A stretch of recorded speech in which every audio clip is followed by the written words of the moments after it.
بسم اللہ الرحمن الرحیم۔ السلام علیکم ورحمۃ اللہ وبرکاتہ۔ بنی اسرائیل میں ایک نیک آدمی کپڑا بننے کا کام کیا کرتا تھا۔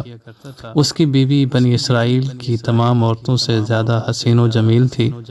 جب اس کے حسن کی شہرت اس وقت کے ایک بادشاہ تک پہنچی تو اس نے ایک بڑھیا کو اس کام کے لیے تیار کیا کہ اس کے پاس جائے اور اسے اس کے خاوند کے خلاف کر دے۔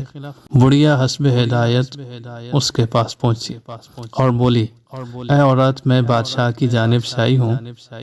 اس نے پیغام بھیجا ہے کہ تو اتنی خوبصورت ہونے کے باوجود ایک کپڑا بننے والے کے پاس کیوں پڑی ہے؟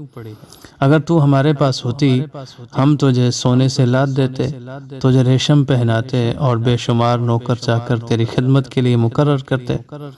ان باتوں نے عورت کے دل پر گہرا اثر کیا اور وہ اپنے شوہر سے بدظن ہو گئی۔ نتیجتاً شوہر کی خدمت کرنا بالکل چھوڑ دی اور رویہ تبدیل کر لیا۔ جب شوہر اس سے وجہ دریافت کرتا تو بد اخلاقی سے جواب دیتی۔ آخر کار اس نے ایک شخص نے انتہائی دل برداشتہ ہو کر اسے طلاق دے دی۔ عورت نے چھٹکارا پاتے ہی بادشاہ سے شادی رچا لی۔ جب بادشاہ اجلے عروسی میں گیا اور پردے چھوڑ دیے تو اللہ کے حکم سے بادشاہ اور عورت دونوں اندھے ہو گئے۔ بادشاہ نے چاہا کہ اسے چھو کر دیکھ لے، لیکن یہ سوچتے ہی اس کا ہاتھ خشک ہو گیا۔ عورت نے ہاتھ بڑھا کر اسے چھونا چاہا تو اس کا ہاتھ بھی سوکھ گیا۔ پھر ان دونوں کو گونگا بہرا کر دیا گیا اور ان کی شہوت مٹا دی گئی۔ جب صبح پردے ہٹائے گئے تو یہ دونوں اندھے، بہرے اور گونگے پائے گئے۔ ان کا یہ معاملہ اس زمانے کے نبی علیہ السلام کے سامنے پیش کیا گیا۔